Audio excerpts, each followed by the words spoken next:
Bueno, entonces, de nuevo, pues, bienvenidos y vamos a compartir entonces esta presentación.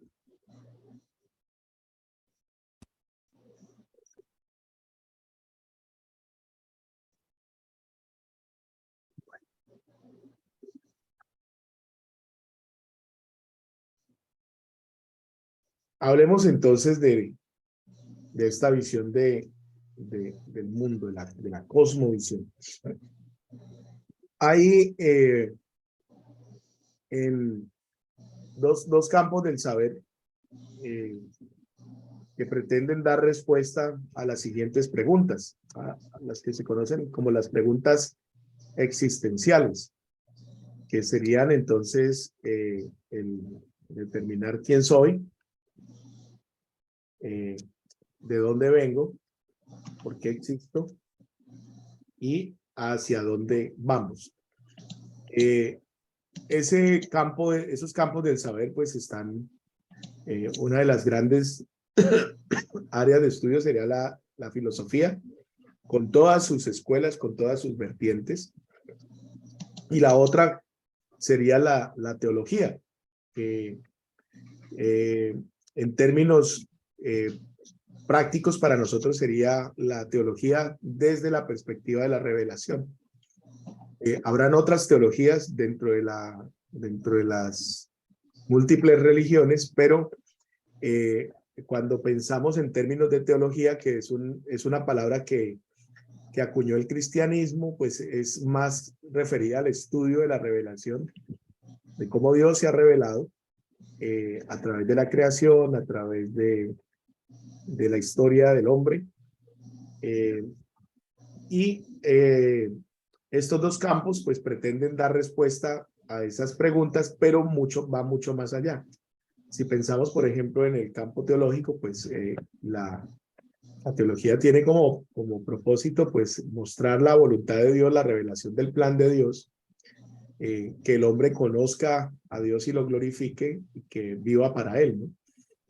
Pero digamos que siempre nos preguntamos esto, ¿cómo respondemos a esto? Pues no todos tenemos, digamos, no nos hemos dedicado al estudio de la filosofía, ni nos hemos dedicado al estudio de la teología, aunque cada uno de nosotros pues tiene una construcción respecto a esas cuatro preguntas. De alguna manera las sociedades y los individuos responden a esas cuatro preguntas. ¿Quién soy? ¿De dónde vengo? ¿Por qué existo? ¿Hacia dónde voy? Entonces, uno le pregunta a alguien, bueno, ¿quién eres? Entonces, normalmente las personas le hablan a uno le dicen, bueno, le dan el nombre, y algunos dicen, bueno, nos cuentan de aquello que hacen, ¿no? Cuando preguntamos de dónde vienes, pues dicen, no, pues vengo de tal parte, no se refieren al lugar geográfico, o de pronto, en algunos casos, los que son un poco más, hablan más de su cultura, de su familia.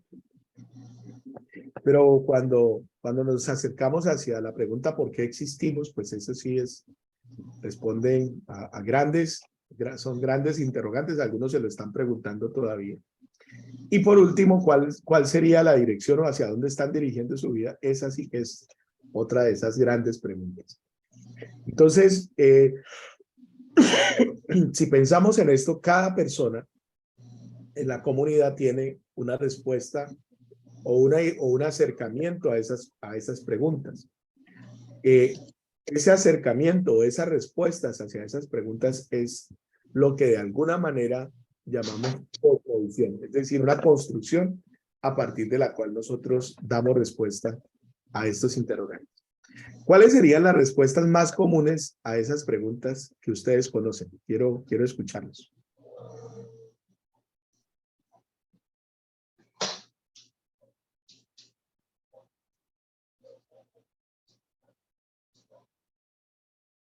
Pues lo básico, uno siempre dice el nombre, ¿no?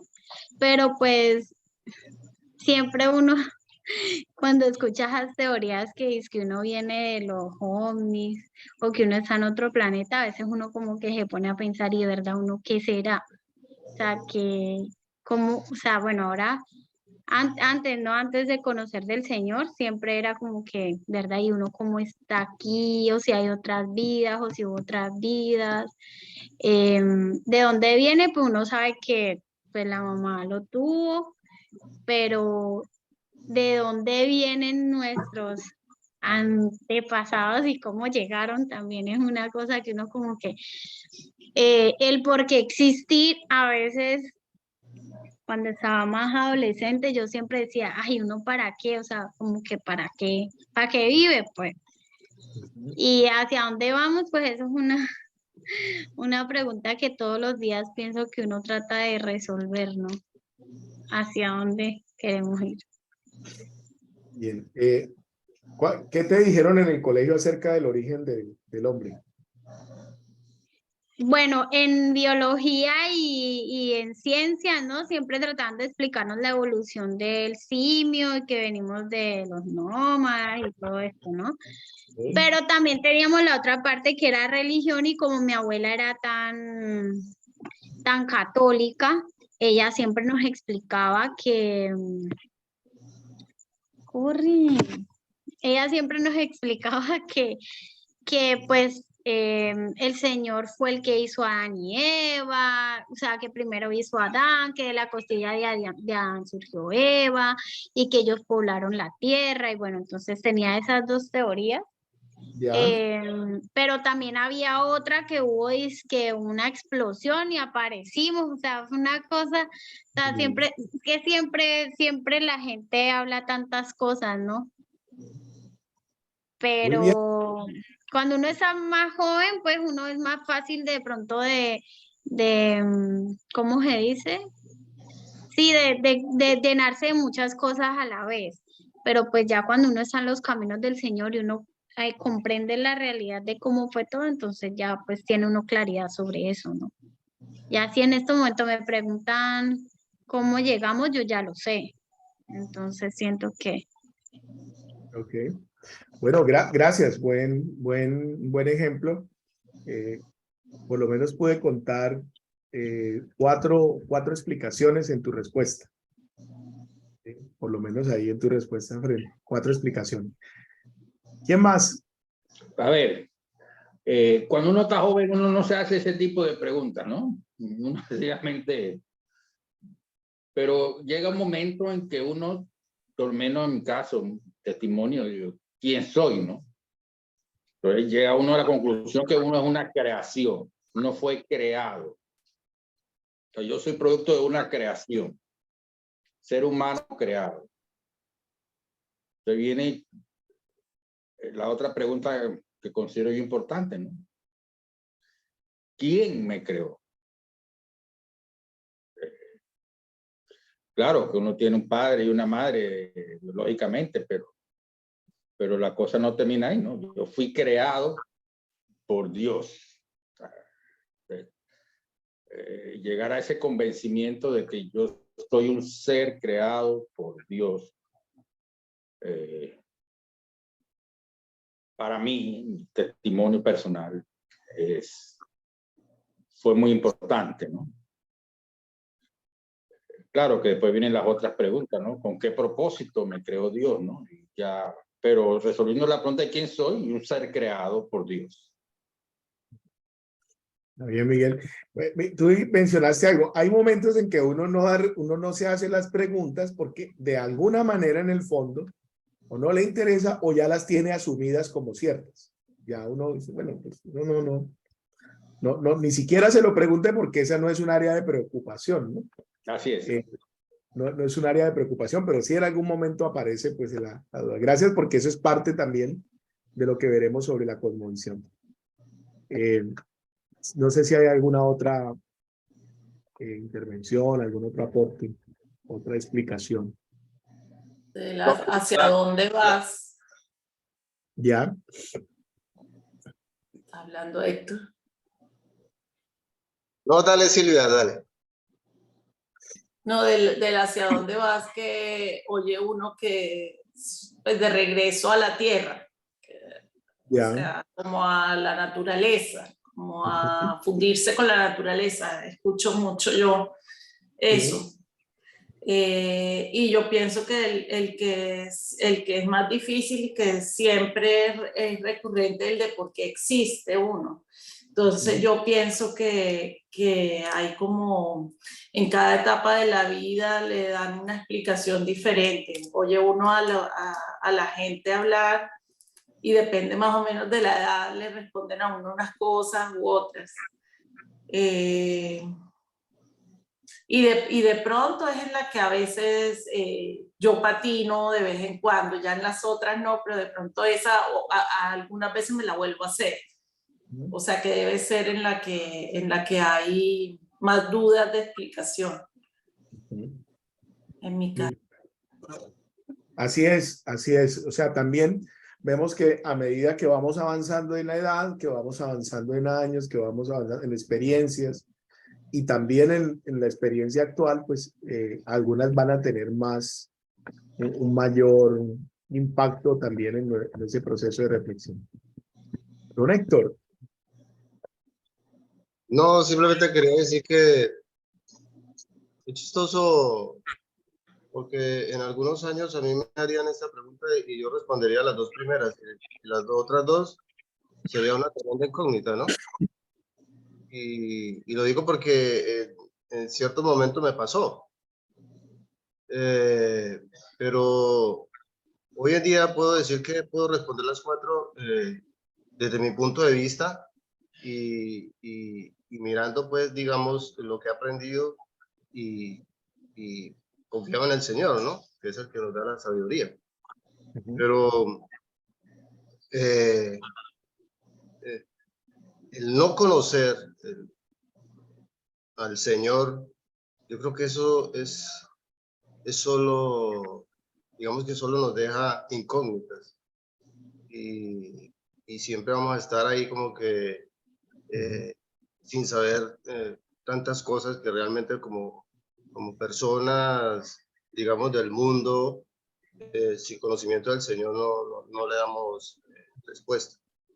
Pero hoy en día, después de que, y después de esto que he avanzado y es mucho lo que falta, pero puedo decir que yo puedo responder las cuatro.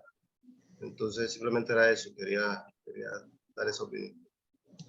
Bueno, muchas gracias. Así es, o sea, vamos encontrando respuestas y otras que están allí todavía por aclararse, ¿no? Entonces, bueno, en este punto, como vamos a tratar de mirar, no siempre la cosmovisión está como tan clara y como ustedes acaban de descubrirlo, hay una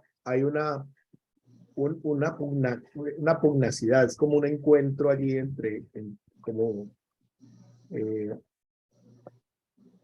una confrontación, sí, podríamos decir, entre diferentes formas en que se explica, digamos, las famosas llamadas preguntas esenciales. Bien, hace algún tiempo, creo que hace unos 2, 3 años, Mark Zuckerberg hizo un proceso de reingeniería de todo lo que era su red social llamada Facebook. Entonces, Mark Zuckerberg nos plantea que es necesario ver el mundo con unos nuevos lentes, que serían los lentes de una realidad virtual amplificada, y su empresa se llama ahora Meta, y Meta pues es dueña de WhatsApp, es dueña de Facebook, es dueña de Instagram, y hay millones de personas que interactuamos en estas redes sociales, y nos damos cuenta, por ejemplo, cómo la educación, los negocios, las relaciones interpersonales, aún el mismo quehacer de la iglesia, pues tiene un encuentro o tiene una expresión en el ámbito digital, en el ámbito virtual. Si bien es cierto, no reemplaza la interacción humana, pues allí hay interacción humana.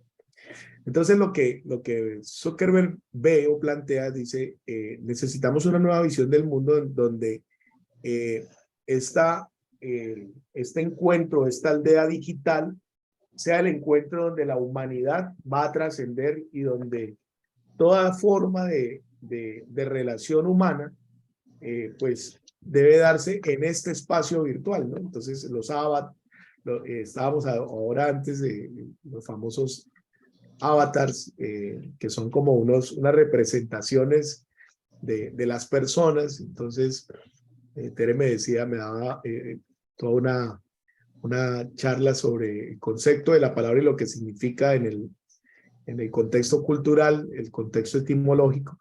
Y decía, wow, avatar significa un dios encarnado, ¿no? Y yo decía, mira, qué interesante, pues nunca para mí avatar era algo así como un disfraz, ¿sí? Pero entiendo el sentido de la expresión, ¿no?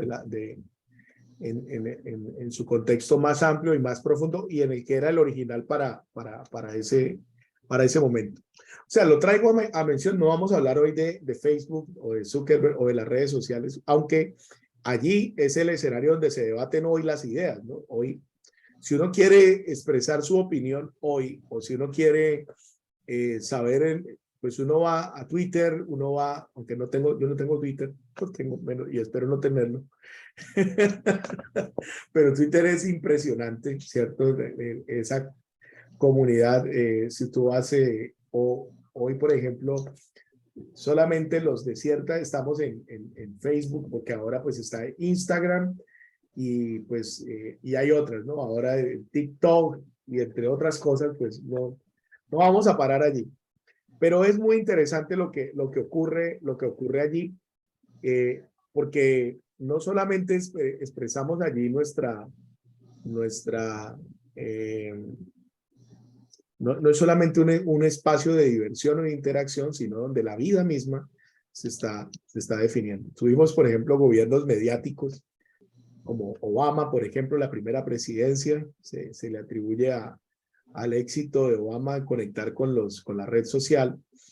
Facebook, sobre todo. Luego tuvimos un presidente como Donald Trump que hizo de Twitter su fortín de guerra y luego lo cerraron. Y bueno, aquí estamos. Pero hablemos de la definición de las cosmovisiones. Vamos a meternos ahora pues en una discusión ya un poco más, tratando de aterrizar eso. Dice, las cosmovisiones entonces son marcos de referencias perceptuales. Miren ustedes la palabra que una cosmovisión sobre todo es la percepción. O sea, que comienza en un primera instancia siendo muy subjetiva, ¿no? Una manera de ver, una manera de percibir lo que lo rodea a uno. En el fondo, una cosmovisión en sí es una forma de ver el mundo, una forma de verse a sí mismo, una forma de ver todo aquello que nos rodea. Una cosmovisión no es solamente o no es meramente una visión de la vida, es siempre una visión para la vida. Es decir, que la cosmovisión no solamente nos habla del pasado, sino que desde el presente nos dice hacia dónde deberemos dirigirnos, o sea que seamos conscientes de ella o no. Nuestra cosmovisión entonces determina nuestros valores y nos ayuda a interpretar el mundo alrededor de nosotros. Esto es interesante porque aparece otra área como serían la axiología, que es los principios, toda la que es la ciencia que estudia los principios, los valores. La cosmovisión comienza a modelarlos y a decir estos son los valores de esa comunidad. No los juzgamos en términos de bueno o malo, porque ese es trabajo de la ética. ¿Sí? La ética será la que nos va a hablar acerca de la perfección o de lo que es bueno o es malo. Pero una cosmovisión va a determinar entonces los valores tanto personales como de una cultura. Y como hemos notado, pues hay una lucha allí también. En el documento que enviamos al chat y que ustedes ya han leído, analizado y estudiado profundamente, espero, hay algunos aspectos interesantes, ¿no? Este autor, por ejemplo, Charles Kraft, dice que las cosmovisiones serán entonces un juego de suposiciones, incluyendo valores y compromisos, lealtades, que influyen la forma en que se percibe y se responde a la realidad. O sea que la cosmovisión no es solamente algo como uno percibe, sino que de alguna forma está determinando mi actuación, cómo respondo frente a eso que estoy percibiendo. Otro elemento, dice en esa definición de Charles Kraft, dice, las sociedades enteras marcan el curso de su dirección de acuerdo con un mapa de la realidad. Le llamamos a esta percepción compartida por un grupo social una cosmovisión.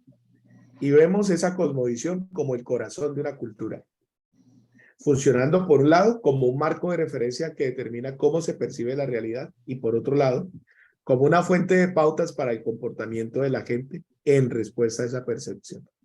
O sea que la cosmovisión es bien importante porque no solamente nos dice, mire, usted tiene que ver el mundo así, sino que nos dice, frente a eso que usted tiene que responder de esta manera. Seamos conscientes o no de ello, ese es el elemento más importante. Otro autor, Paul Hiebert, dice que la cosmovisión, aparte de determinar la percepción y la forma como reaccionamos, incluye las suposiciones centrales, conceptos, premisas más o menos ampliamente compartidos por los miembros de una cultura o una subcultura. Es decir, que aquí se asumen hechos, se asumen pensamientos que se dan como ciertos y se actúa desde allí. Normalmente no se hace un juicio muy profundo, sino que eso es así porque así ha sido y así será y así ha de ser. Entonces, y dentro de ese grupo cultural mayoritario también podemos encontrar algunas subculturas que también asumen esas formas de ver de manera particular. ¿Qué afirma Hiebert? Dice, nuestra cosmovisión nos asegura que lo que vemos, es como las cosas son realmente. Como lentes, las cosmovisiones influyen en cómo vemos el mundo a nuestro alrededor. Miren esto, las cosmovisiones no son lo que vemos, sino con qué lo vemos. Entonces, para Hiebert, una cosmovisión no necesariamente es la realidad, sino el lente a través del cual nosotros la interpretamos. Esto es bien interesante, puesto que las personas de otras culturas tienen diferentes cosmovisiones, ven la realidad de manera diferente, aún en los niveles más fundamentales. En resumen, nuestra cosmovisión es nuestro mapa básico de la realidad y el mapa que usamos para vivir nuestras vidas. Claro, ¿qué es lo que nos dice este autor? Nos dice que no necesariamente la cosmovisión es la realidad, ojo con eso, sino el lente a través del cual nosotros la interpretamos. Entonces, puede ser que si uno cambia de lente, puede verla diferente o puede interpretarla diferente. ¿Sí? En ese sentido, pues, no nos está dando de alguna manera no estamos dentro de preguntarnos si algo es verdadero o no es verdadero, sino que estaríamos más bien mirando cómo aquella realidad que tenemos, cómo la vamos a ver y qué tipo de lentes vamos a usar para verlo. Ahora, ¿qué es lo interesante de eso? Que a pesar de eso, dice, es el mapa básico de la realidad y el mapa que usamos para vivir nuestras vidas. Para Norman Wright, que va a citar a otro Norman, que es Norman Walsh, él dice lo siguiente. Wright define la cosmovisión como la rejilla a través de la cual los humanos perciben la realidad. Según Norman Geisler, las personas no ven las cosas como son, sino como parecen ser a través de lentes coloreados por su cosmovisión. Así, los dos afirman que vemos el mundo a través de la perspectiva de nuestra particular cosmovisión. Si notan entonces, estas definiciones no nos permiten de alguna manera acercarnos a la verdad, porque la verdad sería entonces una situación subjetiva, una cuestión dependiendo de desde qué ventana o desde qué momento yo estoy mirando el mundo que me rodea. Y por eso es que cuando ustedes respondían las preguntas encontraban diferentes, creo que alcancé a contar en el caso de Ángela 4 explicaciones. Podríamos encontrar otras también, pero ahí nos encontramos, porque esos grupos están interpretando y mirando, incluyéndonos a nosotros, desde esa perspectiva. Para James W. Sear, ofrece la siguiente definición. Dice, una cosmovisión es un compromiso, una orientación fundamental del corazón que puede expresar como una historia o un juego de presuposiciones, suposiciones que pueden ser ciertas, parcialmente ciertas o completamente falsas, que tenemos consciente o subconscientemente, consistente o inconsistentemente, acerca de la constitución básica de la realidad y que provee el fundamento para el cual vivimos o actuamos. De nuevo, esta definición nos pone en un campo donde no podríamos de alguna manera conocer la verdad, no podemos de alguna forma conocer la realidad. Entonces, lo que sí es que tendríamos que asumir, digamos, desde la particular forma en que vemos el mundo y lo que creemos, asumirlo como tal para poder vivir, para poder expresarnos, para poder compartir. En el fondo, es necesaria, en la definición de W. Sear, es necesaria la cosmovisión por esa razón, aunque nosotros podamos vivir en el error. Es un aspecto que quería, pues, mencionar. Él, en ese documento, como lo mencionábamos, plantea un esbozo de las cosmovisiones, es decir, cuáles serían las características o los elementos que la conforman. Sostienen que la forma en que el mundo occidental piensa acerca de sí mismo, de otras personas, del mundo natural, de Dios o la realidad suprema, es el resultado de la descomposición de la cosmovisión teísta. Y a partir de ella, pues da origen a otras formas de ver el mundo que se conocen como deísmo, naturalismo, nihilismo, existencialismo, misticismo oriental y la nueva conciencia de la nueva era. W. Sear dice que un resultado de habernos apartado de la revelación contenida en las escrituras y en la persona de Cristo, ha sido como deconstruir o desbaratar, por ejemplo, la cosmovisión teísta y de cada aspecto, con algunas variaciones, crear unas nuevas. Entonces, algunas tan contrarias como el naturalismo o el nihilismo o el existencialismo, que en el fondo niegan la existencia de Dios, pero nacieron en Occidente producto del teísmo, de haberse apartado del teísmo. Ya tendremos la oportunidad de volver sobre ese punto cuando hablemos del secularismo y cuando hablemos también de algunos problemas a nivel del cristianismo. Algunas categorías. Entonces, ¿cómo también se catalogan las cosmovisiones?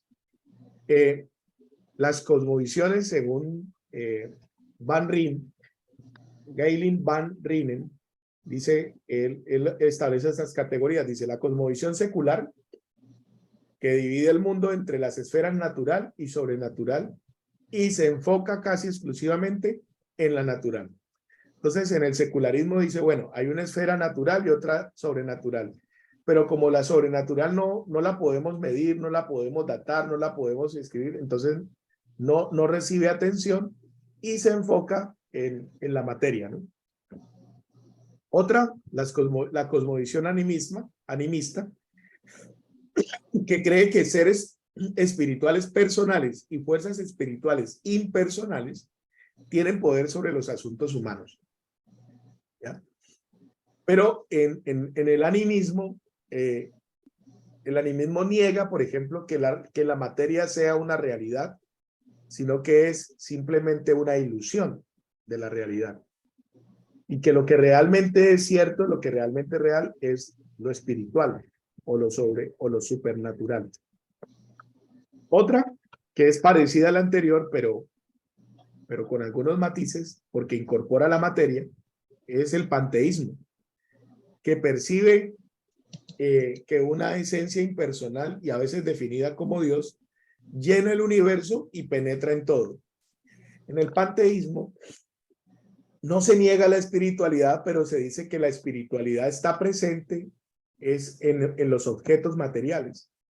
Entonces, en el panteísmo, las plantas, todo ser animado o inanimado no es solamente una expresión de Dios, sino que es Dios mismo.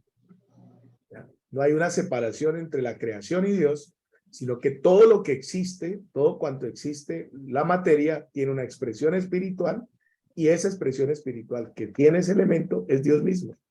Entonces, en el panteísmo, por ejemplo, las rocas, la luz, todos los elementos, el fuego, el aire, el agua, los elementos pues naturales, todo lo que existe pues es sagrado porque es Dios mismo, pero no como un ser impersonal, ¿sí?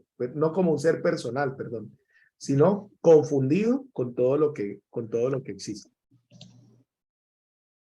Y por último, la cosmovisión teísta, que presupone, y pues hablo en términos del escritor que no es cristiano, él escribe, él dice, la cosmovisión teísta que presupone que Dios creó los cielos y la tierra y continúa cuidando del universo, ¿sí? Entonces estas son, digamos, las 4 explicaciones dominantes en este momento en el mundo y algunas variaciones que estaremos mirando. Para otro escritor como Nivian Smart, estoy simplemente trayendo el resumen del documento. Él nos dice que encontramos, él las divide por continentes, y nos dice básicamente que el occidente moderno, cristiano en su mayoría, pero plural en su carácter, se extiende desde el Pacífico americano, a través de Europa, Siberia y Noruega y Armenia en el sur, es, digamos, los países que nosotros podríamos llamar del primer mundo, de alguna forma tienen una explicación desde el cristianismo. Luego aparecen los países del Medio Oriente o de cosmovisión o de visión islámica, que sería Indonesia, el oeste, el sur de Asia, el Medio Oriente y el Asia Central Soviética, de la antigua Unión Soviética, que tiene una perspectiva pues bastante cercana al cristianismo, pero desde los relatos del Corán. Y la otra parte, el sur y el gran suroriente de Asia, con Birmania, Sri Lanka, Tailandia, Laos, Camboya, que están más influenciadas por el hinduismo, el taoísmo y otra explicación, digamos, budista de alguna manera de la existencia. Entonces ahí encontramos a Japón, China, Vietnam, Corea, entre otros. Y me llama la atención que Latinoamérica es puesta como una categoría aparte, es decir, Latinoamérica no es considerada cristiana. El sur latino, desde el río Bravo hasta la Patagonia, el África Negra y el Caribe, es una mezcla de todas las cosmovisiones anteriores, de animismo, secularismo, panteísmo y cristianismo, y hemos creado una nueva forma que se llama, algunos la interpretan o la llaman como sincretismo. Entonces, cada uno pues con ese acuerdo. Estas clasificaciones pues dan una idea de presuposiciones básicas, pero carecen de detalle en cuanto a contextos locales. Allí pues se le hace una crítica a este escritor. Veamos entonces hasta aquí las explicaciones pues académicas en el documento que les envié. No sé qué les llama la atención de esas definiciones, si hay algún comentario para que veamos estas otras características, siendo que son las 8. Tomamos un breve receso y regresamos para para ver si dejamos introducida, por ejemplo, la cosmovisión teísta. Voy a dejar de compartir y quiero escuchar. Bienvenido, Oriel. Gracias, gracias. Bendición, buenas noches a todos. Buenas noches, Dios te bendiga. Bien. Bueno, entonces.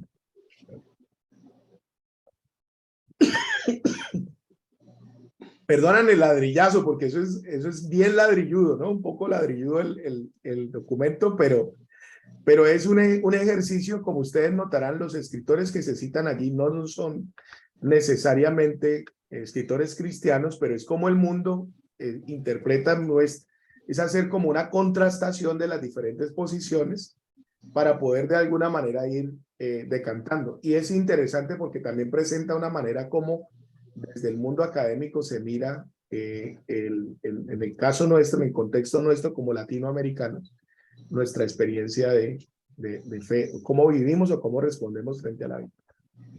Bueno, pero cometo el error de volver a hablar yo. Escucho.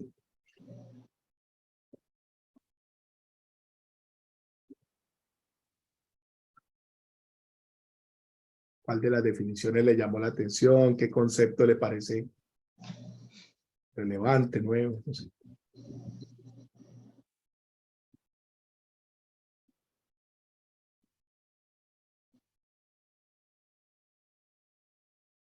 Para mí es interesante cómo dividen y estudian y le van dando un significado o le van dando una descripción a lo que ellos van entendiendo, ¿no? Y cierto está que ahorita agarré la colita de lo que hace 15 minutos estábamos conversando y realmente me llama mucho la atención que tienen una gran sabiduría para desglosar unas cosas, sin embargo, tienen una capacidad aún más para comenzar a indagar en otras más, pues lo más importante si de repente supiesen lo importante que es meterse en los temas del Señor, ¿no? De igual manera, es un aspecto bastante general de parte del que está en las gradas sobre lo que nosotros diariamente vivimos y cómo ellos cómo lo describen, ¿no? Y sí me parece ahorita buscar la palabra cosmovisión para entender el complemento de lo que abarcaba y básicamente la visión de cada uno de cómo aprecia el mundo, ¿no? Y cierto es que nosotros apreciamos detrás de los lentes del prisma de la fe. Y qué bueno que los que están afuera, que no entienden o que de repente no practican, puedan también darnos ese espacio ahí de que realmente dentro de nuestro haber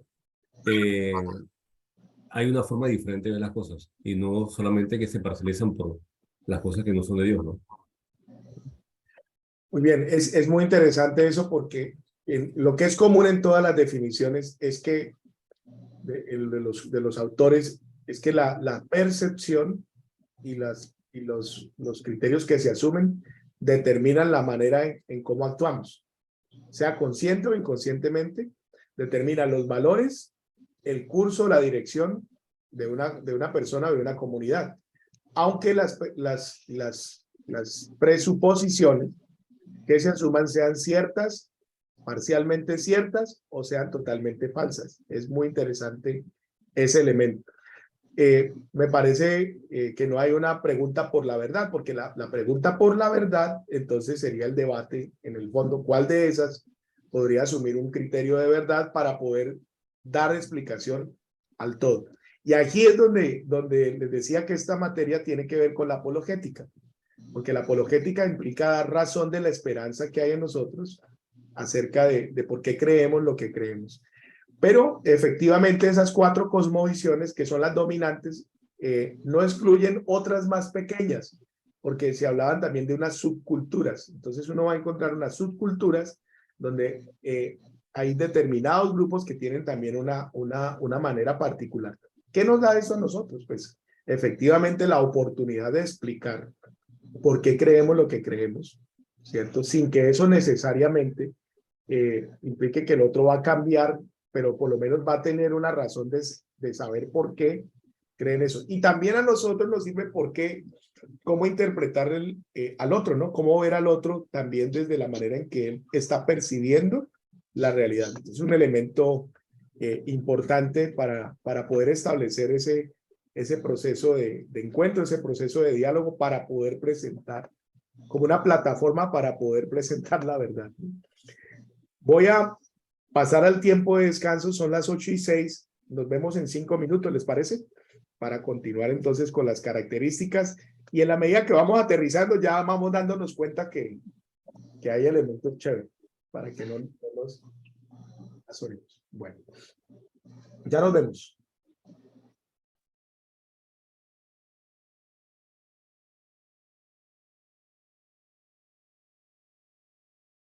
Tomar el cafecito, Oriel. Van todos detrás del café. Buen provecho, buen provecho. Bueno, voy a ver qué hay. ¿Quieren cafecito o agua? No, así está bien.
Bueno, regresamos. Esto es muy rápido. El tiempo pasa muy rápido.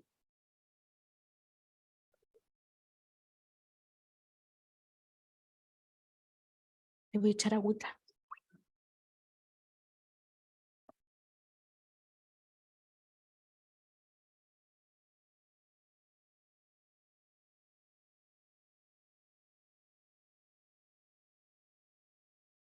Le faltó.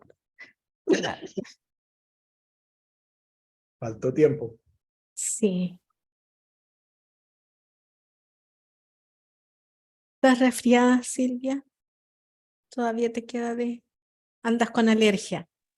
Me imagino que es alergia del Es alergia, regreso. ¿cierto? Sí, sí, da. Yo creo, porque no me Sí, siento mal. sí. Estuviste en Bogotá, perdóname yo lo chismoso. Estuve en Cartagena unos días, estuvimos con mis papás, celebrando a mi papá los 80 años y luego a Bogotá. Bueno. ¡Ay, qué Bueno. rico! Todo estaba Cartagena, linda como siempre. Sí, casi no paseamos, pero Bueno. linda. Hicimos el paseo a Submarino y al Buque de Gloria, que fue una... ¡Ay, qué Dios. lindo! Eso Qué quiero hacer. precioso regalo. Sí, Sí. qué bueno, qué gran experiencia. Sí. Ya, qué bueno. Bueno, vamos a continuar. Vamos a mirar entonces ahora las características de la cosmovisión. También como hemos usado como bases, pues este documento que les mencionaba. Y veamos entonces estos elementos. Lo primero es que la cosmovisión se aprende del ambiente en el cual la persona crece. O sea, que eso se recibe con la educación familiar, paterna o del grupo social al cual uno pertenece. Segundo, la cosmovisión se absorbe antes que la persona tenga la capacidad de analizar y evaluarla. Miguel nos decía, yo no me hacía ni siquiera preguntas de esto, ¿sí? Dice, yo de joven ni siquiera me preguntaba eso. ¿Pero por qué? Porque de alguna manera ya estaba asumida culturalmente esas explicaciones. Las suposiciones de la cosmovisión no se razonan, se asumen. Esa es una de las razones por las cuales hay tanta diversidad en las cosmovisiones que existen en el mundo. ¿Sí? Tercero, las premisas y suposiciones de la cosmovisión, por lo general, miren esto, están en el subconsciente de las personas, a no ser que algo acontezca que cause que ellas estén conscientes de ellas. Por ejemplo, cuando uno se encuentra en un peligro, por ejemplo, que pone en riesgo la vida. Y uno dice, bueno, ¿y si me muero, qué pasa? ¿Qué sucede? O cuando hay un cambio por ejemplo, cuando vienen los hijos, por ejemplo, y bueno, ¿y ahora qué voy a hacer? ¿Cómo educo? ¿Cómo voy a cuidar? ¿Cómo voy a educar a este niño, a esta niña, ¿cierto? O cuando vienen los desafíos en la economía, ¿sí? Es decir, hay momentos en que uno viene y se cuestiona porque necesita una respuesta frente a esta situación en particular. Me parece que me da ganas de adelantarme, pero por ejemplo, había una costumbre en mi región que cuando las mujeres daban a luz, sobre todo las mayores, pues tenían que guardar un tiempo de cuarentena, literalmente era una cuarentena, y a esa cuarentena le llamaban la dieta, y en la dieta pues se dedicaban a darle caldos de gallina, de hacerle una cantidad de cosas para que botara el frío. Entonces, pero no había ninguna pregunta, ningún razonamiento frente a eso, sino que mujer embarazada, mujer que daba luz, a la dieta, sin preguntar por encima de si estaban o no de acuerdo. Entonces, tuve una compañera de ministerio en Popayán. Ella tuvo su hijo y su mamá, ella pues es una mujer más le hizo guardar la dieta 40 días. Y nosotros le preguntábamos, ¿y cómo es eso?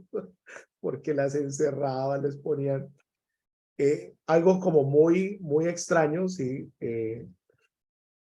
pero digamos el poder que tienen, digamos, este tipo de prácticas, ¿no?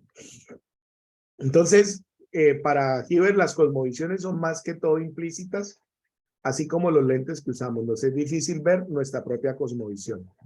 Sí, esa es otra dificultad.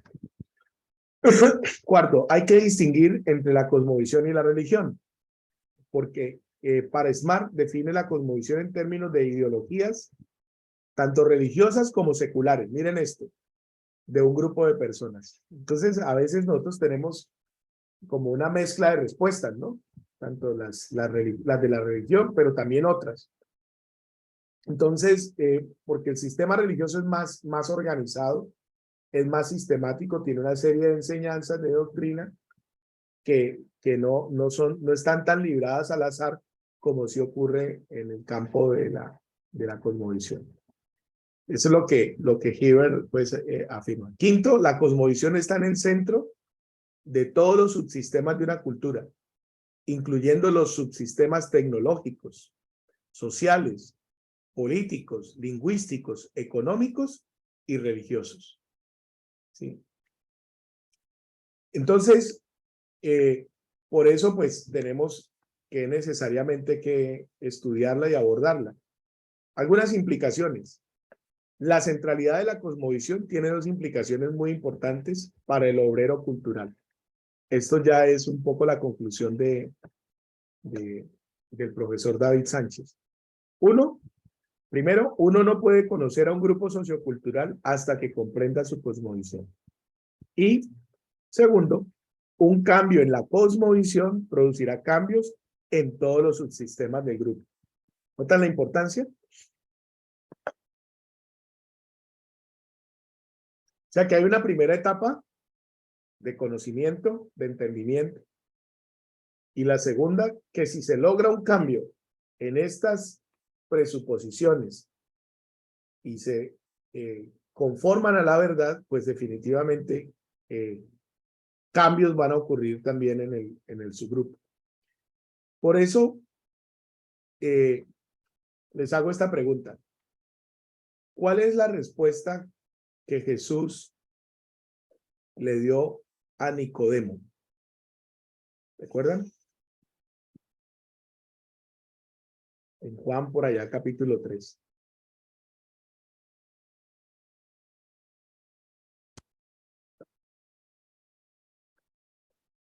¿Recuerdan ese hecho de Nicodemo? ¿No lo recuerdan? Bueno, en el capítulo 3 de Juan. Un hombre no puede, Ajá. tiene que nacer de nuevo. Que el hombre tiene que nacer de nuevo. ¿Cuál era la suposición de Nicodemo?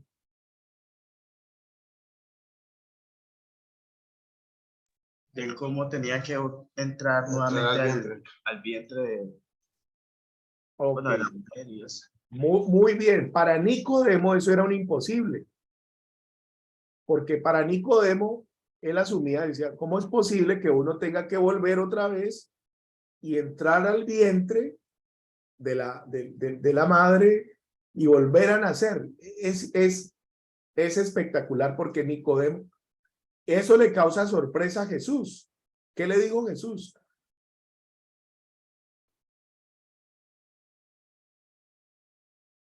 ¿Recuerdan cómo tú, siendo maestro de Israel, no sabes, no entiendes estas cosas?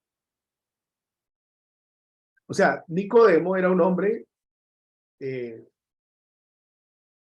bien estructurado, bien formado, pero en su cosmovisión, en la manera de él entender aún la verdad, aún porque le pregunta a Jesús, dice, maestro, sabemos que vienes de Dios que enseñas, porque nadie puede hacer las cosas que tú haces si Dios no está con él.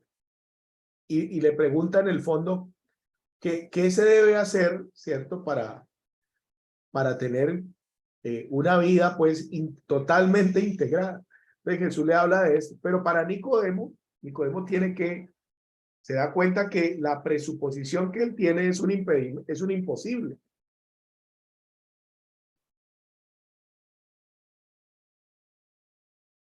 Eso se convierte en un gran desafío para Nicodemo. ¿Qué le dijo Jesús?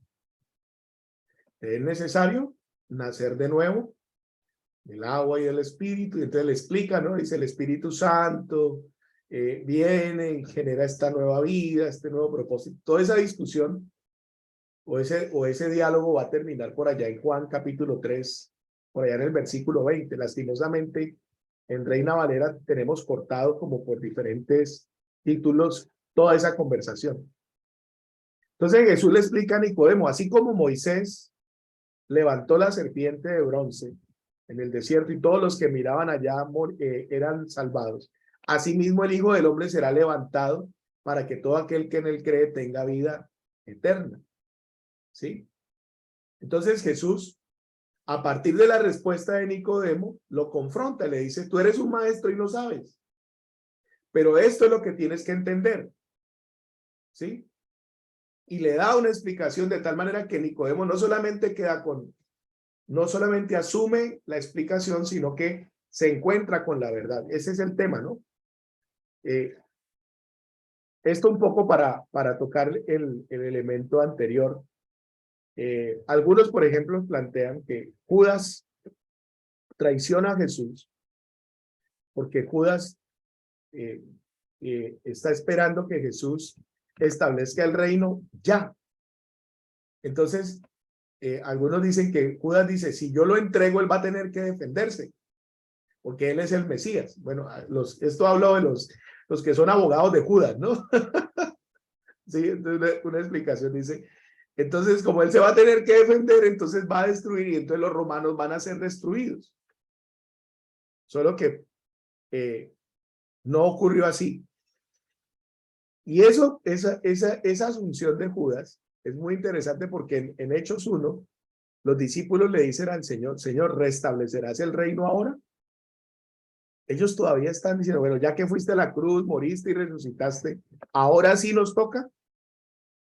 Y el Señor les da la respuesta, bueno, tienen que esperar, no les toca a ustedes saber los tiempos y la sazón. Es muy fuerte todo esto, porque aún en el pueblo de Dios hay ideas, conceptos demasiado arraigados que no son necesariamente conforme al Señor, pero que determinan el pensamiento, la actuación y la fe que nos acompaña. Terminemos entonces un poco de esas implicaciones. Dice aquí que uno deberá conocer al grupo sociocultural hasta que comprenda su cosmovisión y segundo, un cambio en la cosmovisión producirá cambios en todos los subsistemas del grupo. ¿Qué ocurrió, por ejemplo, con la iglesia cuando Jesús les dice, ahora vayan hasta lo último de la tierra? Vemos el libro de Hechos con unas expresiones maravillosas de lo que ese cambio en la mente, de ese cambio en la forma de percibir, produjo en este primer grupo de la iglesia en ese primer momento. Creo que hoy necesitamos de alguna forma también un impulso como ese. Veamos entonces otros elementos. Las funciones. Las funciones de la cosmovisión deben tomar en cuenta el ministerio transcultural. En el nivel cognoscitivo, nuestra cosmovisión nos da una justificación racional para nuestras creencias, las integra a una perspectiva de la realidad más o menos unificada. A nivel de valores, la cosmovisión da validación a nuestras normas culturales más profundas. La primera función, entonces, de la cosmovisión es explicar. De la cosmovisión explica cómo llegaron las cosas a ser como son y las mantiene de esa manera. La segunda es dar validez. Valida las instituciones básicas, los valores y las metas de la sociedad. Esa función da a la gente la impresión de que su enfoque de la vida es real y correcto. ¿Sí? Sí, la primera explicar, la segunda dar ¿qué? Validez. Validez del Estado, validez de la familia, validez de las instituciones. La tercera función es proveer de refuerzo psicológico. Eso incluye dar apoyos en las crisis, en los momentos de vulnerabilidad, como la muerte de un ser querido, el nacimiento de un niño, tiempos de enfermedad, transiciones como el matrimonio, la pubertad, el tiempo de sembrar o cosechar, periodos de incertidumbre causados por crisis personales, regionales o nacionales. Nosotros, por ejemplo, en este 2023 decíamos, bueno, ¿por qué podemos tener esperanza? ¿Por qué podemos abordar un año nuevo creyendo o decir como, ¿por qué podemos decir feliz año? Bueno, porque Dios, el Señor dice en su palabra que Él estará con nosotros.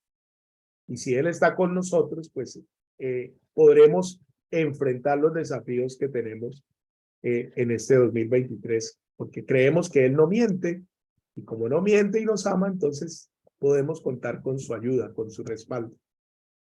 Eso es asumimos esto porque creemos que en el libro que Dios reveló, pues esta es algo que es prometido por Dios y su carácter. La otra función de la cosmovisión es la integración, de tal manera que organiza, sistematiza las percepciones, le da diseño al grupo, a las formas de ser y de actuar, más o menos homogeneiza de alguna manera el grupo. Eso nos hace sentir que tenemos una visión de unidad, de propósito, de comunidad.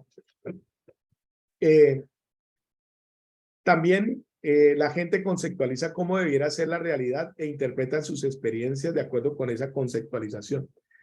Eso significa que cuando vemos, por ejemplo, que algo no está bien desde nuestra percepción, esto nos lleva primero a juzgar el hecho y decir no está bien, y lo segundo, ¿cómo debo actuar frente a esta situación? ¿Qué puedo hacer hoy yo frente a esta situación? La cosmovisión entonces provee un puente entre la realidad fuera de las cabezas de las personas, lo que existe, y la realidad dentro de sus cabezas, la forma en que perciben lo que existe. Miren ese puente, esa conexión. La quinta función de la cosmovisión es la adaptación. Incluye el ajuste del modelo a nuevas percepciones de realidad, la reinterpretación de las percepciones anteriores para conformarlas a las nuevas, y eso puede acontecer a escala mundial. Por ejemplo, la sociedad occidental ha pasado por las etapas de la Edad Media, el Renacimiento, la Revolución Industrial, la era científica, y ahorita estamos enfrentando un nuevo cambio de cosmovisión que será pasar de la modernidad a la posmodernidad.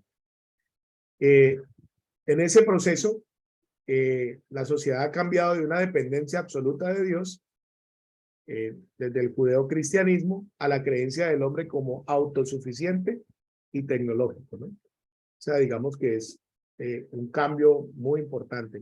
El hombre hoy, como producto del modernismo, el modernismo nos dijo que ya no necesitábamos de Dios porque el hombre había alcanzado su mayoría de edad, y que la ciencia y la tecnología entonces nos darían y el progreso nos darían pues el escenario para vivir una vida plena. Bien, entonces dentro de esas funciones de la cosmovisión, pues necesitamos comprenderlas para poder mirar los cambios en las vidas de las personas a las cuales nosotros ministramos, y también poder identificar también el cambio en una cultura que necesariamente implica el cambio de la cosmovisión. ¿Qué es lo que sucede muchas veces? Simplemente tocamos la conducta, pero no cambiamos o no tocamos lo que las personas interpretan de la realidad y creen de sí mismas. ¿Sí? Ese puente, ¿cierto? Simplemente que pasamos por modelos de adaptación. Nacer de nuevo implica necesariamente un acto del Espíritu Santo, ¿recuerdan? No simplemente un cambio de creencia, requiere una transformación mucho más profunda. En Romanos 11:16 dice, si la raíz de un árbol está consagrada a Dios, también lo están las ramas. Hay fenómenos religiosos que tocan la conducta de las personas, pero no cambian lo que piensan acerca de sí mismas, de Dios, del mundo, de la realidad circundante. Eso lo hemos visto, digamos, aún en nuestro conocimiento de las Escrituras. ¿Por qué entonces debemos tomar el tiempo para identificar la cosmovisión de un grupo cultural? Esta es una pregunta que quiero que ustedes respondan. Les escucho. Yo creo que al definir la cosmovisión de un grupo sería más fácil poder llegar a ellos, ¿no? El momento de compartir la palabra, digamos, más oportunidad al momento de crear un plan estratégico para hacerles llegar la palabra y bueno, y que sea más eficiente.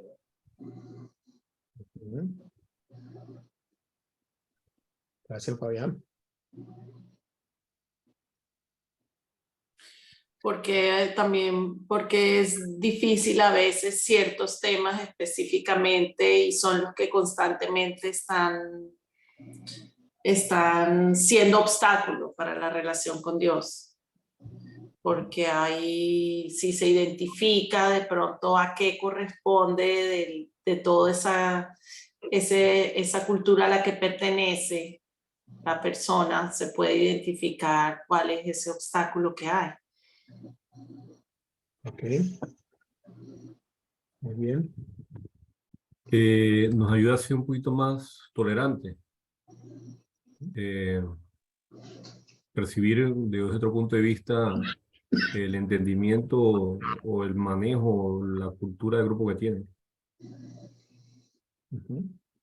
Claro, nos permite no es llegar y de una vez arrasarla, sino poder saber cómo poder llegar y presentarle la verdad. Recuerden que aquí hemos estado hablando hicimos una diferencia, ¿cierto? Que las cosmovisiones no se preguntan, por ejemplo, si algo es bueno o es malo, porque lo asumen. No se preguntan por la verdad, porque son presuposiciones, no importa. Pero cuando nosotros llegamos con el Evangelio, que aquí ya me estoy metiendo, digamos, con elementos del teísmo, el Evangelio, no por nosotros, sino por el Señor mismo. Si ustedes revisan, por ejemplo, Juan capítulo 8, versículo 32 al 36, ustedes se van a encontrar con unas declaraciones muy fuertes del Señor. Veamos esas declaraciones.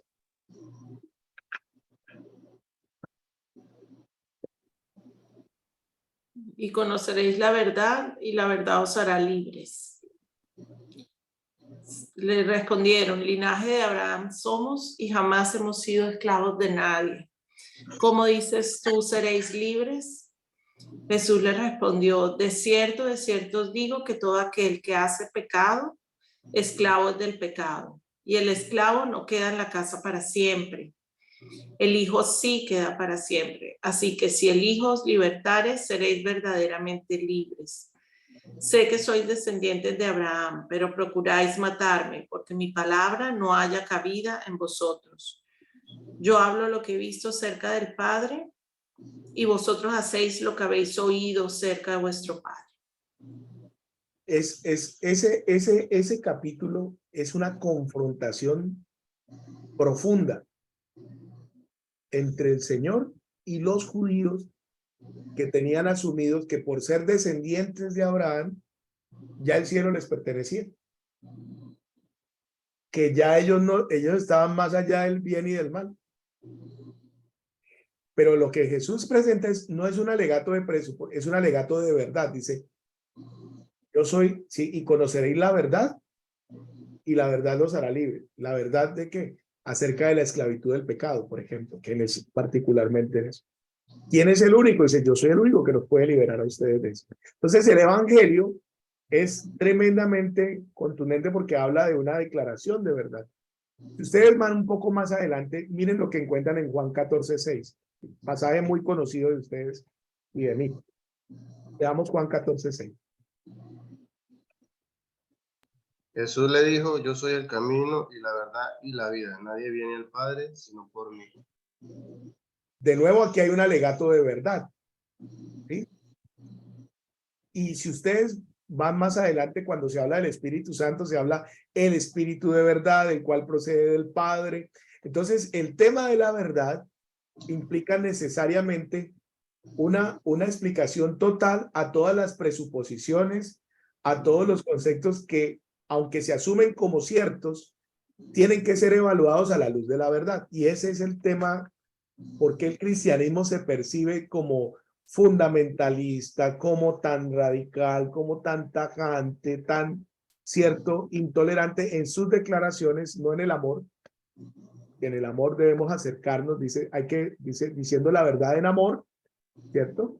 Entonces, sí, puedo entender eso, puedo comprender. Ustedes encuentran, por ejemplo, que el Señor hizo muchas sanidades y milagros, ¿recuerdan? Le dio, expresó el amor, el afecto y todo eso. Aunque no necesariamente todos creyeron en él. Pero también Jesús en ese acto de amor y de compasión les declaró, les expresó y les hizo el llamado hacia la verdad.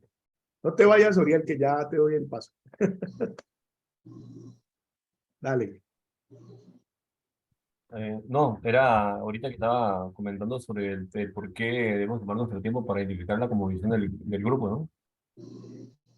Sí, por eso, interesantísimo. Jesús le pregunta incluso a los discípulos, hay otro pasaje bellísimo donde le dice, bueno, ¿qué dice la gente de mí?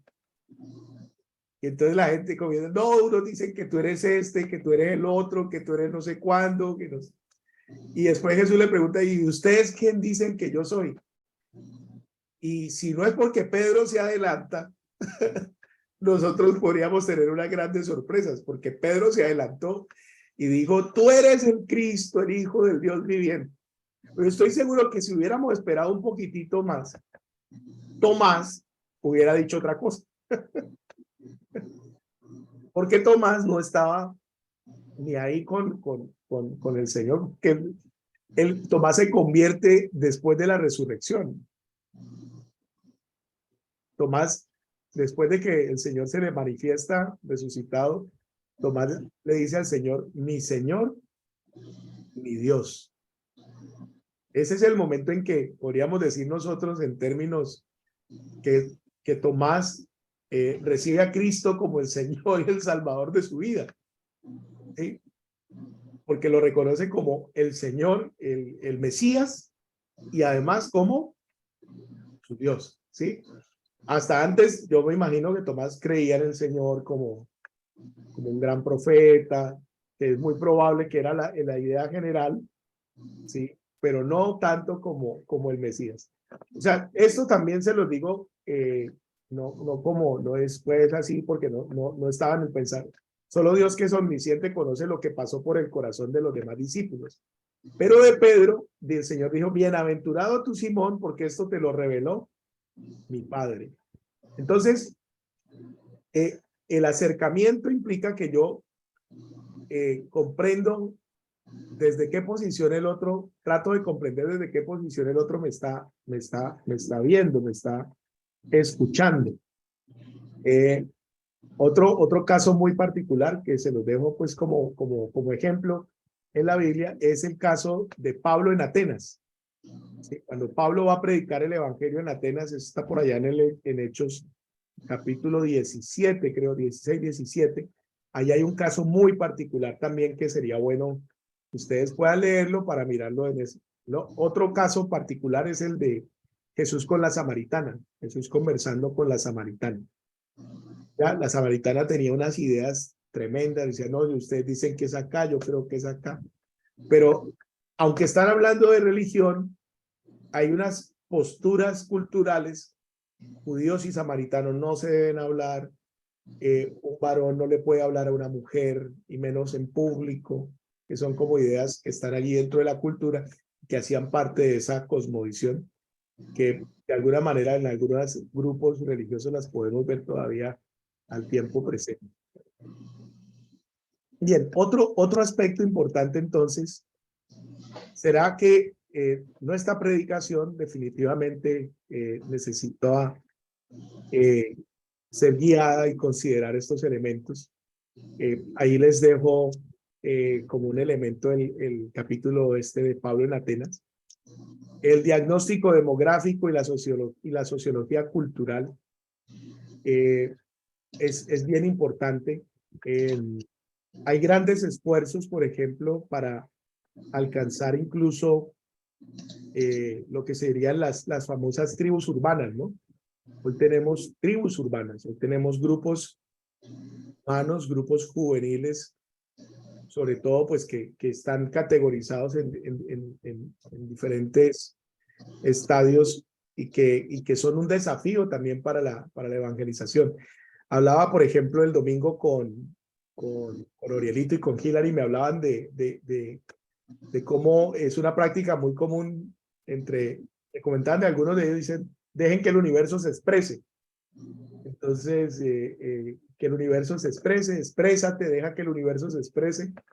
Y entonces, Orielito me decía, pero yo leí en la Biblia, dice el Señor, no se dejen engañar por la filosofía, las huecas sutilezas del engaño y del error. Y me llamó la atención eso, y decía, todavía no sé qué significa eso que él me contó, pero si yo fuera hoy a ese campo me encontraría con algo que totalmente no voy a entender. ¿A qué se refieren cuando están diciendo que el universo se exprese, ¿no? Miren ustedes que ahí hay una postura espiritual, ¿sí? Eso puede ser tanto una amenaza como una oportunidad, porque hay un interés en lo espiritual. Un poco sobre el diagnóstico demográfico. Otro que la cosmovisión nos saca también del academicismo simple. ¿Sí? No solamente está en el libro, sino también en la observación de las prácticas de vida de las personas. Nos permiten conectarnos también con las diferentes etapas en las cuales las personas se encuentran. Decíamos que la cosmovisión explicaban todos los aspectos de la vida, ¿no? Las transiciones, las crisis, cómo afrontamos las crisis. Ayer veíamos una escena donde una mujer ha perdido a su segundo hijo en un accidente. Ella estaba embarazada, se accidentó, perdió a su bebé. Pero ella logró salir del auto, dio a luz al bebé, lo dio a luz ella pues solita allí. El bebé nace, ella lo alcanza a amamantar, a abrazar, la llevan a los dos, pero ya en el hospital el bebé fallece. Y ella está en un estado de dolor impresionante. Tere me decía, ella está en un doble duelo, porque por un lado está experimentando todo esto de la depresión postparto, y además de eso también ha perdido a su hijo, ¿no? Entonces yo decía, las escenas son impresionantes, ella se cortó el cabello, lloraba, lamentaba. Entonces están en la ceremonia en el entierro, y llega el suegro de ella y le dice, yo sé por lo que estás pasando. Yo también enterré un hijo, yo también enterré a mi esposa, perdí a mi esposa.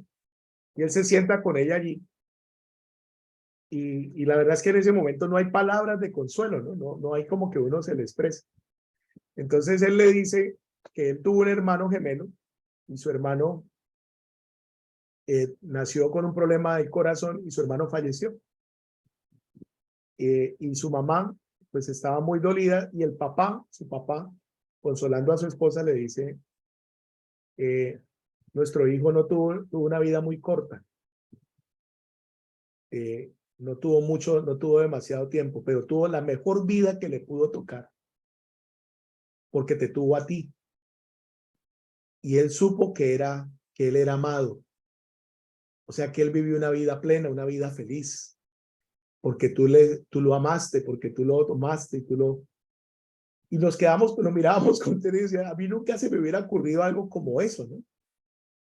Pero encuentro que esas experiencias o esas formas de ver, nunca yo hubiera visto ese hecho como en ese momento, ¿no?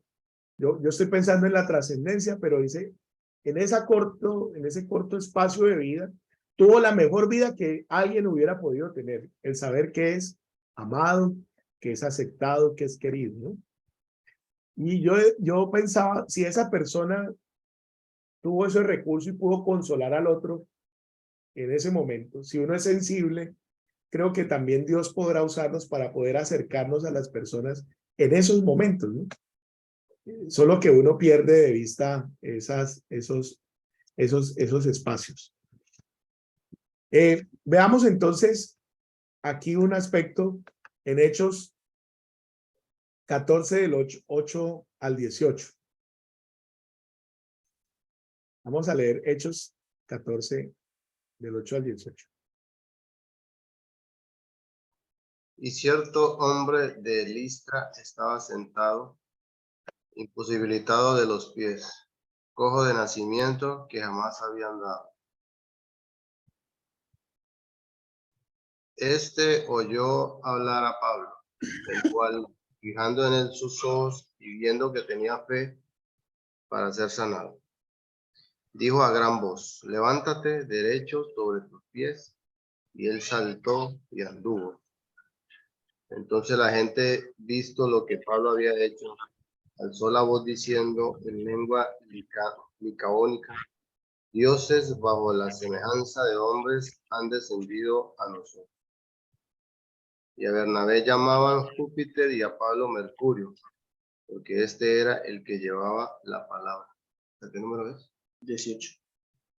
Y el sacerdote de Júpiter, cuyo templo estaba frente a la ciudad, trajo toros y guirnaldas delante de las puertas, y juntamente con la muchedumbre quería ofrecer sacrificios. Cuando lo oyeron, los apóstoles Bernabé y Pablo rasgaron sus ropas y se lanzaron entre la multitud dando voces y diciendo: varones, ¿por qué hacéis esto? Nosotros también somos hombres semejantes a vosotros, que os anunciamos que de estas vanidades os convirtáis al Dios vivo, que hizo el cielo y la tierra, el mar y todo lo que en ellos hay. En las edades pasadas él ha dejado a todas las gentes andar en sus propios caminos. Si bien no se dejó a sí mismo sin testimonio, haciendo bien, dándonos lluvias del cielo y tiempos fructíferos, llenando de sustento y de alegría nuestros corazones. Y diciendo estas cosas, difícilmente lograron impedir que la multitud les ofreciese sacrificio. ¿Qué les parece este caso?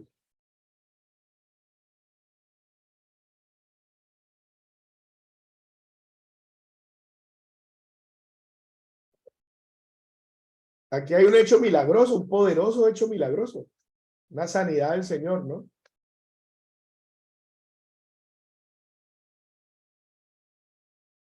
Pero ¿cómo interpretó la gente la sanidad?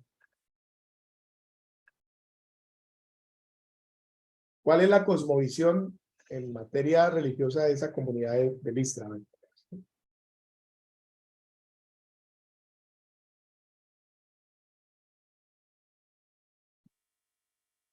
Los dioses, Ajá, dale. los dioses habían descendido de los hombres. Muy bien, que dioses habían descendido. ¿A dónde? A Listra. Muy bien. Avatares. Los avatares. Muy bien, ¿qué más dijeron?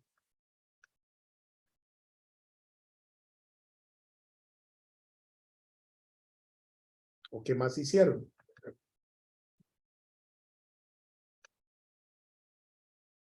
Les dieron nombres. Así, le dieron nombre de Júpiter y Mercurio. Júpiter y Mercurio. Esos son, pues, dioses griegos, que serían Zeus y, bueno, Mercurio siempre, no sé, creo que Mercurio conserva el mismo nombre en el griego como en el latín. ¿Y cómo los distinguieron?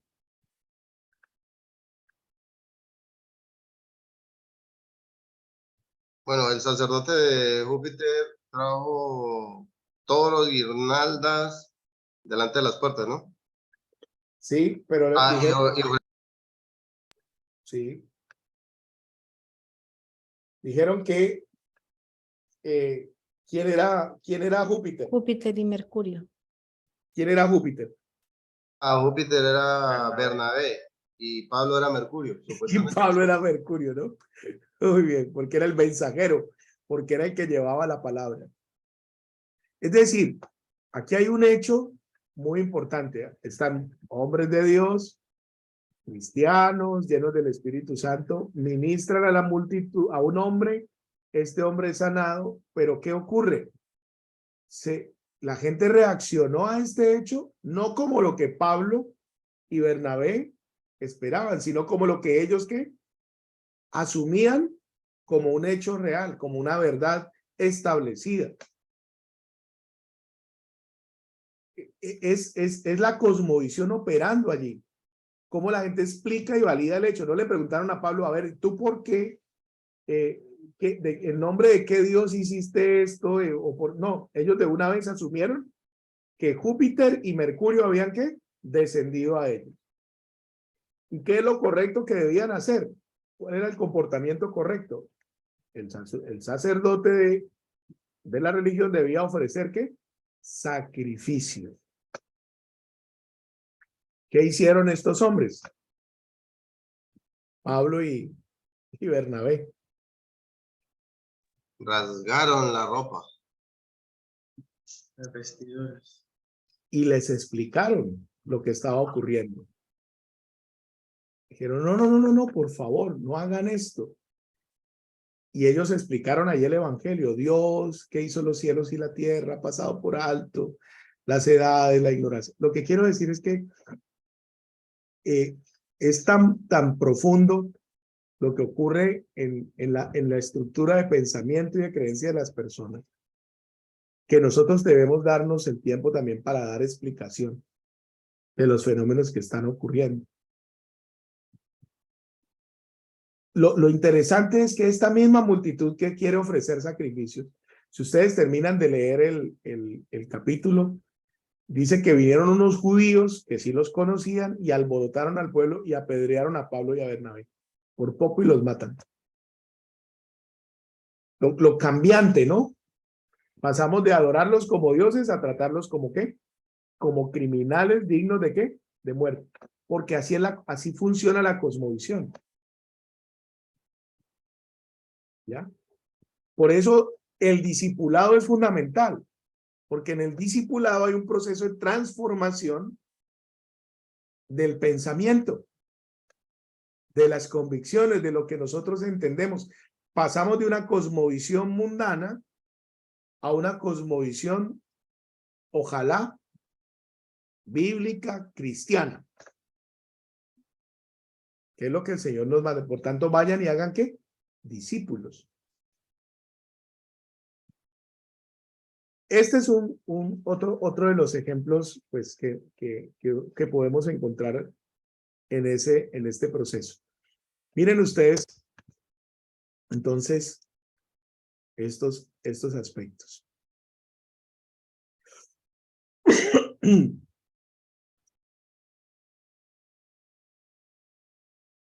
¿Cuáles serían las razones en las misiones transculturales para poder comprender la cosmovisión al comunicar el mensaje del evangelio eficazmente?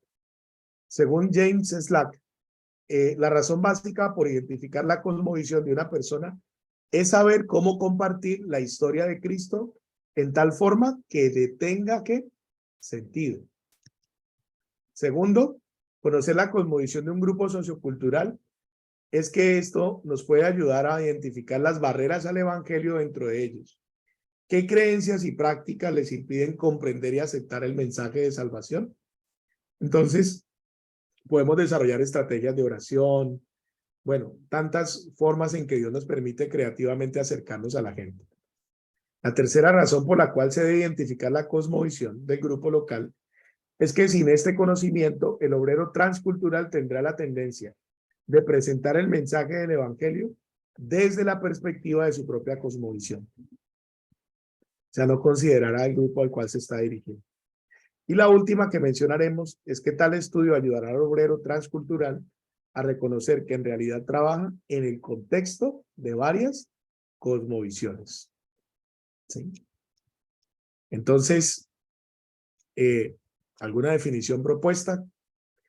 Conjunto de ideas asumidas por fe, que de manera consciente o inconsciente construyen la explicación a partir de la cual las personas y las comunidades dan razón de su origen, propósito y el final de su existencia, determinando su quehacer personal y colectivo. ¿Ya? En la próxima sesión, entonces, hablaremos de esto, del poder de la cosmovisión para explicar la vida, la muerte, la familia, la educación, el Estado, la ecología, el gobierno, el arte, la fe, el trabajo, la diversión, ¿cierto? Todo eso. En conclusión, una cosmovisión, pues, ofrece un modelo del mundo que guía a sus partidarios en él. Estipula cómo ha de ser el mundo y de ese modo aconseja cómo es que sus partidarios han de conducirse en el mismo. En ese sentido, cada cosmovisión está equipada con una escatología o una visión del futuro que guía y dirige la vida. Recordemos aquí, entonces, este último cuadrito, que la cosmovisión explica la educación, la salud, las instituciones legales, las preocupaciones ecológicas, el arte, la familia y todas las demás, la política y las demás instituciones que nos encontramos. En la próxima sesión haremos este corto análisis y pues son las 8:59. No sé si hay algún comentario, alguna pregunta y nos despedimos hasta nuestro próximo encuentro, próximo martes. Perdón, Ángela se tuvo que retirar porque se le descargó el celular. Está esperando cargarlo un poquito para poder entrar, pero ya. Pastor, una pregunta. ¿Me escucha? Adelante, Miguel. Una vez, recuerdo hace muchos años, todavía tengo yo unos videos, Jay Thompson era de unos CD. ¿Tú recuerdas? Del Tackett, de Enfoque a la Familia, del doctor Nelson. Eso tenía que ver mucho con lo que estamos hablando.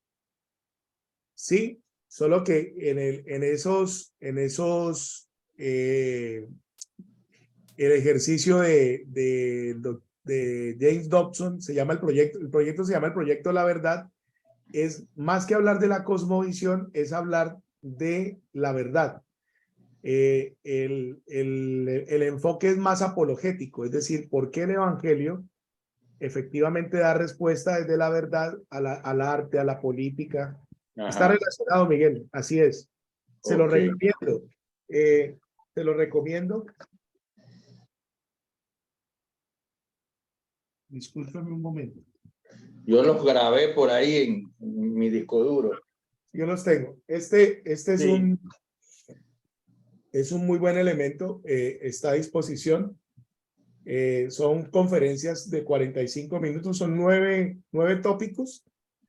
¿Cierto? Si a alguno le interesa y de pronto desea, pues aquí lo tenemos para que podamos tener aquí. Muy bueno. Y pues está relacionado con eso. Es más desde la apologética. Aquí solamente estamos pensando en términos genéricos, por eso la materia se llama Introducción a la Cosmovisión. ¿Y cuál es la diferencia entre la cosmovisión y lo apologética?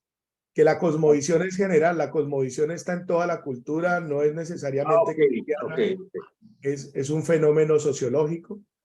Porque la cosmovisión no se está preguntando por la verdad, por ejemplo, sino que asume las presuposiciones, sean ciertas, sean medianamente ciertas o falsas.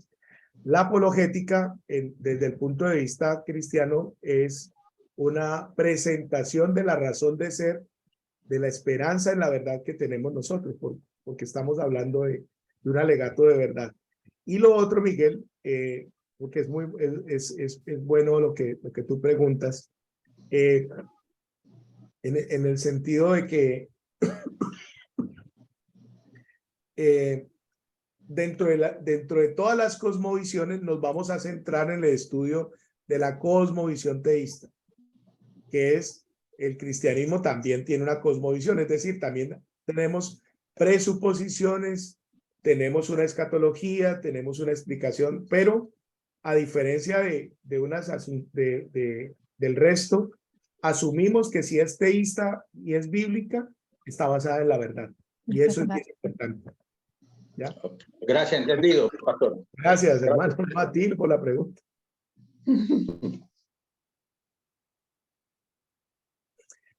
Bueno, familia, entonces, si hay alguna otra, apúntenla y nos vemos el martes para que la discutamos. ¿Les parece? No sé si... Muy bien. Oremos entonces. Amado Dios, gracias por esta noche. Gracias, Señor, gracias. Gracias por este encuentro. Gracias. No podríamos hacer nada si tu Espíritu Santo no nos guía hacia ti. Solo tú, Señor, conoces el corazón del hombre y puedes alumbrar, Señor, nuestras tinieblas. Solamente tú puedes mandar que en las tinieblas resplandezca la luz y no solamente conozcamos la verdad, sino que la abracemos y vivamos a la luz de ella. Gracias por la verdad que ya hemos asumido, que ya hemos abrazado. Pero también, Señor, oramos para que no solamente nosotros, sino también aquellos a quienes nos has enviado podamos, Señor, tender puentes y presentarle, Señor, a tu Hijo amado, Señor. Gracias porque ha sido el Señor Jesús el que nos ha dado razón de la existencia, razón del propósito por el cual vivimos, por el cual somos, en el cual nos movemos. Nos has dado una esperanza futura que nos alegra el corazón. Has venido para que mientras caminamos tengamos vida y vida en abundancia, Señor. Nos has librado del pecado, de la muerte, de la destrucción. Y nos has prometido, Señor, un reino de paz y de justicia a tu lado, Señor. Gracias, Señor, por esta noche. Bendícenos, danos la claridad que necesitamos en cada cosa y suple todo aquello que nos haga falta en Cristo Jesús. Amén. Amén, amén. Que tengan buenas Amén. noches.